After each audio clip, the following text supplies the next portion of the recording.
Un gusto en saludarlos y diríamos, evocando cosas de nuestras raíces, de nuestra historia.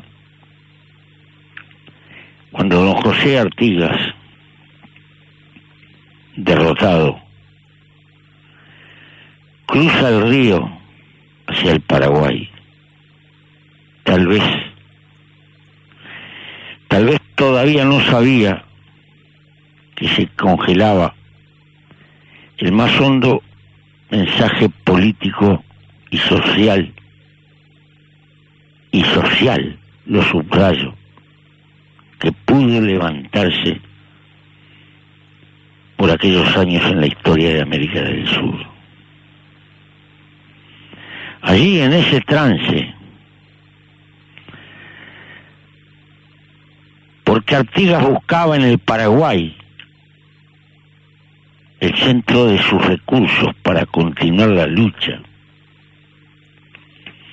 y no pudo lograr de Paraguay, por una serie de razones, que el Paraguay, siempre desconfiado del sur, saliera de su política de aislamiento. Y tal vez cometiera un error histórico, no podía saberlo, que va a estar en la base que hizo posible la brutal agresión que sufrió un día con la guerra de la Triple Alianza. Pero allí, en ese cruce, los últimos que se ofrecieron para continuar la lucha fueron los indios avipones del Chaco.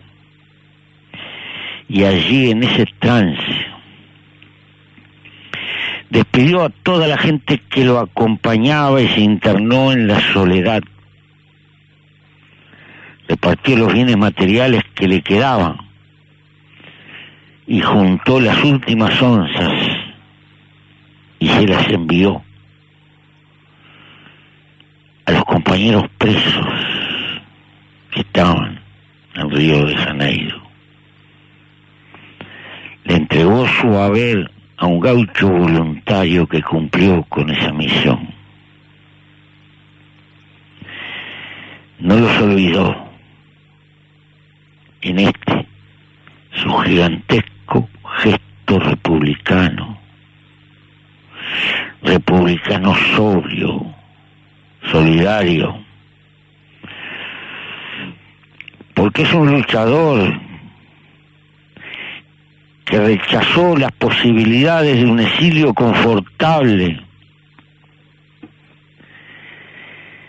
que pudo haber sido en Inglaterra o pudo haber sido en Estados Unidos, y vaya que lo sabemos, y prefirió refugiarse en la hondura de la selva paraguaya, allí, en el corazón de la América guaraní. Si imagináramos ese escenario y lo ligáramos a las pinturas que nos hizo Larrañaga cuando visita Purificación, y a otros viajeros ingleses, vendedores de armas, que nos dejaron sus páginas memorables, y las descripciones de la redota, sobran por todas partes imágenes republicanas sobrias de un señor entrado en años, desafecto a la pompa y al lujo que vaya que se platicaba en otras partes en esa época. Basta recordar la entrevista de Sarretea, que parecía vestido como un dios, y Artigas enfrente como un gaucho de la época. Porque no hay un Artigas, hay varios. Hay varios de acuerdo a las necesidades de cada tiempo y de cada época. Cuando le piden a Blanes que pinte lo que nos llegó como una imagen de un señor fuerte, de brazos cruzados, Blanes escribió, recuerden, que esto se parece tanto como una nuez a un zapallo con respecto a lo que es la realidad. Y así fue. El Uruguay, por sus luchas internas nacientes, recién en la generación de Bauzá, de Santos, muchos años después de haber abominado visiblemente con la historia del artiguismo, tuvo que recurrir, inventó una Artigas de bronce porque lo necesitaba por la unidad nacional. Siempre cambia la perspectiva histórica. Hay sí un crudo Artigas republicano de entrada, independentista y antimonárquico, y con una visión federal, pero se escamotea el Artigas social, el más profundo, el más cercano de los más humildes de ese tiempo, que son los indígenas, obviamente. Y el Artigas que no usa la libertad a los negros en el sentido principista, sino que como hombre de guerra a aquellos que abrazan la causa de la revolución. Y ha sido por ello criticado, pero sepamos, como verdad histórica, que Artigas fue reiteradamente negado después de su caída por lo más paniagudo de sus compañeros de guerra de su tiempo. Y esa negación es consecuencia del mensaje social del artiguismo. Porque fue el primero, como señala Alvear, el primero que entre nosotros conoció el partido que se podía sacar de la brutal imbecilidad de las clases bajas, haciéndolas servir en apoyo de su poder para esclavizar las clases superiores. Sí, es el fundador del federalismo y del republicanismo, y de la idea de alejarse de las visiones monárquicas. Es el hackeador del poder porteño, pero es el portador de un mensaje social, y esto no se lo pudieron perdonar jamás. Manuel Oribe, al abandonarlo en 1817, va a aducir que no podía seguir sirviendo a las órdenes de un tirano que vencedor reduciría el país a la más feroz barbarie, y vencido lo abandonaría al extranjero. Y Lavalleja le contestará a Alvear una carta el 18 de julio del 26, el general que suscribe, es decir, él, Lavalleja, no puede menos que tomar en agravio personal un parangón con Artigas que lo degrada.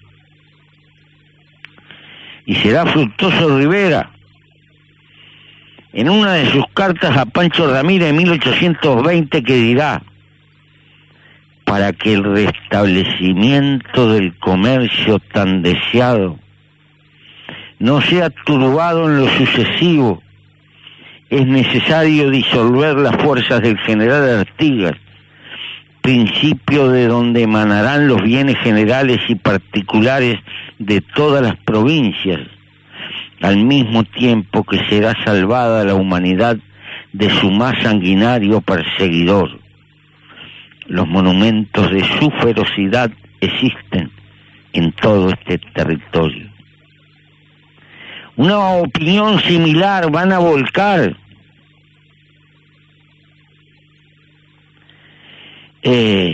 integrantes de la dirigencia urbana, la Sala de Representantes de la provincia oriental, llena de patricios doctores, que el 9 de abril de 1827, refiriéndose al activismo, lo comparan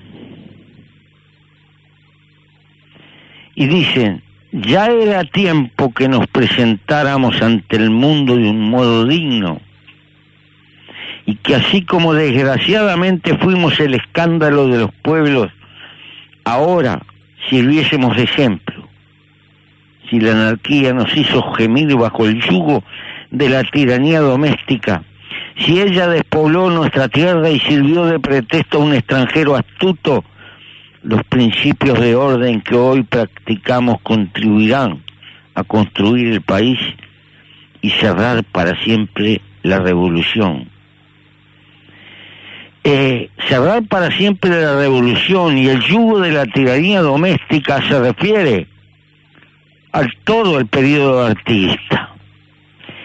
Y esta proclama la firman algunos que van a ser futuros presidentes de los orientales: don Joaquín Suárez, Juan Francisco Giró y Gabriel Antonio Pereira. ¿Qué habría pasado? Lo que nunca pudieron perdonar, si al principio todos rodeaban la revolución artiguista, cuando ésta fue bajando en sus decisiones el tono social hacia los más débiles y sobre todo no podían compartir la violación del derecho de propiedad de la tierra y la guerra continua que el artiguismo protagonizó, y fueron desilusionándose y abandonando al jefe, porque en definitiva la revolución afectaba los intereses de las clases altas y aún a ciertos sectores medios. El artiguismo había significado el ensayo de una verdadera independencia, y naturalmente mucha gente no podía creer en la posibilidad de la independencia. El artiguismo es, entre otras cosas, también una revolución de carácter social, tal vez la única, como señala Halperin por ahí, en la historia de América del Sur. Hay que remontarse a Morelos y a Hidalgo en México para encontrar algo parecido. Lo cierto está que así se fue haciendo nuestra historia, nuestras tensiones. Y es un hecho tangible la profundidad del mensaje artiguista.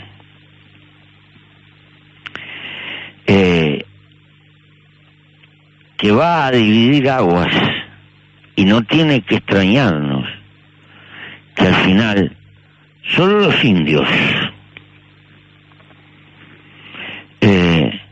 quedaran para seguirlo acompañando. Raro personaje en la historia de América Latina, que en general las revoluciones fueron acaudilladas por patricios, por dirigentes criollos de las clases acaudaladas. Y es tal el republicanismo profundo de Artigas que sorprende, porque tuvo el coraje de plantearle la autogestión, poco menos, a los indios, cuando decide: recuerde que ellos tienen el principal derecho, y tienen el coraje va a tener el coraje de colocar a un indio, Andresito, como gobernador de una de las provincias. La austeridad, la sobriedad, la sencillez, el paisanismo gaucho, la profundidad de su mensaje republicano, que pudo beber de alguna forma lo más profundo de la revolución norteamericana, lo más hondo de la propuesta federal, que de alguna manera llegó a su conocimiento, pero a la que además sumó en el trajinar un mensaje no solo de libertad, sino además de igualitarismo. Y esto se lo reprocharon, diríamos, usando los términos de hoy, dirían que Artigas era partidario de un pobrismo igualitario. No se lo pudieron perdonar y lo fueron abandonando hasta conceptualmente, al punto que hasta 1855, 1860, pasados muchos años, no se animaban ni siquiera a nombrarlo. Lo desaparecieron de la literatura oficial.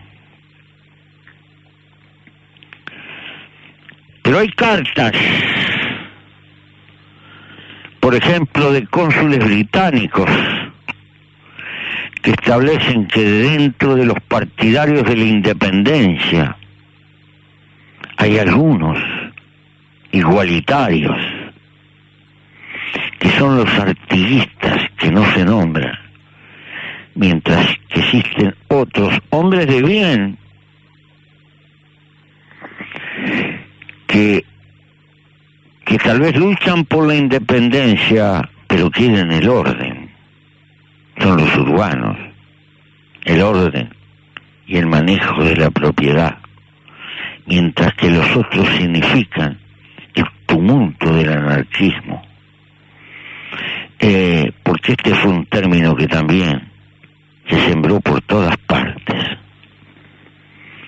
Quiere decir que en el fondo las luchas artiguistas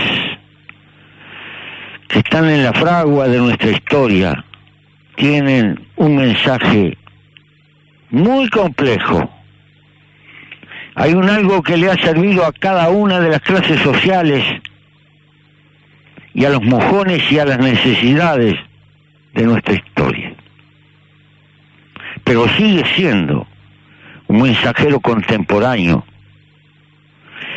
y moderno, diríamos, por la profundidad, por su sentido de igualdad. Dos conceptos básicos: libertad e igualdad. Son precisamente, tal vez, el legado más profundo